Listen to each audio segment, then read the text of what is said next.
జై భారత్. ఈరోజు supreme court electoral bonds రద్దు చేస్తూ ఇచ్చిన విప్లవాత్మకమైన తీర్పును జై భారత్ నేషనల్ పార్టీ తరపున మేము ఆహ్వానిస్తున్నాం. ఇంతకుముందు ఎన్నికల సంస్కరణలో ప్రధానంగా మేము మాట్లాడిన సంస్కరణ ఈ విషయం.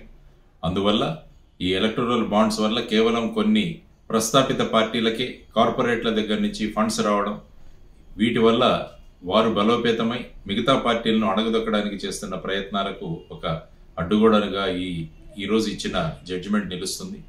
సుప్రీంకోర్టు ముఖ్యంగా ఇది క్విడ్ ప్రోకో అరేంజ్మెంట్ అని చెప్పారు. అంటే ఈ కార్పొరేట్లు వీళ్లకు డబ్బులు ఇచ్చి వీళ్ళ ప్రభుత్వాలు వచ్చిన తర్వాత వాళ్ళ ద్వారా పనులు చేయించుకోవడానికి ఇస్తున్న డబ్బులు ఈ మొత్తం నాకు ఇది మీకు అది అన్న విధంగా క్విడ్ ప్రోకో జరుగుతోంది. కాబట్టి దీన్ని రద్దు చేస్తూ ఇంకొక ముఖ్యమైన విషయం ఏంటంటే ఇప్పటి వరకు వచ్చిన డబ్బులన్నింటినీ కూడా ఎవరైతే ఇచ్చారో వాళ్లకు మళ్ళా తిరిగి ఇవ్వవలసిందిగా కూడా సుప్రీంకోర్టు ఇవ్వడం చాలా గొప్ప విషయం.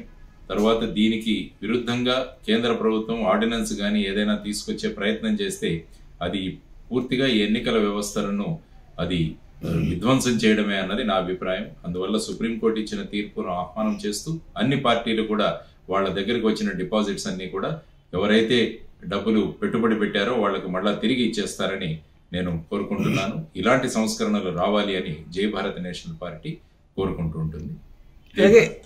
అలాగే సుప్రీం సిజే గారు ఇది ఒక సాహసోపేత నిర్ణయం అంటారు. సాహసోపేత నిర్ణయం ఖచ్చితంగా. ఎందుకంటే సుప్రీంకోర్టు ఉన్నది సాహసాలు చేయడానికి. సుప్రీంకోర్టు కనుక సాహసం తీసుకోకుంటే ఇంకెవరు దేశంలో సాహసం చేయగలరు? అందువల్ల ఇంకా సంస్కరణలు రావాలని మేము కోరుకుంటాం. పెద్ద పెద్ద సభలకు పర్మిషన్లు ఇవ్వకూడదు, డోర్ టు డోర్ క్యాంపెయినింగ్ మాత్రమే ఉండాలి. తర్వాత టీవీలో ఉన్న సమయాన్ని కూడా అందరికీ సమానంగా ఇవ్వాలి. ఎందుకంటే ఈ మధ్య పార్టీలు కొన్ని టీవీ ఛానళ్ళని వాళ్ళ ఛానళ్లుగా వాళ్ళ గొంతులుగా వినియోగించుకుంటున్న ఈ సమయంలో సుప్రీంకోర్టు ఈ విషయంగా కూడా అందరికీ సమానమైన బ్రాడ్కాస్టింగ్ టైం వచ్చేటట్టు కూడా చూడడం చాలా అవసరం.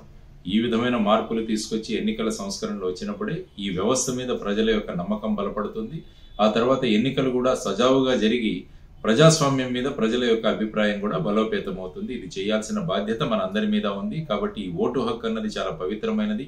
అందువల్ల ఈ ఎన్నికల్లో ప్రతి ఒక్కరూ కూడా తమరి ఓటు హక్కును వినియోగించుకొని ప్రస్థాపిత రాజకీయ పార్టీలను పక్కన పెట్టి మన అభివృద్ధి కోసం ప్రజల యొక్క బాగోగుల కోసం పాటుపడే అభ్యర్థులను ఎన్నుకోవాలని జై భారత్ నేషనల్ పార్టీ తరఫున కోరుకుంటున్నాను. నమస్కారం. జై భారత్.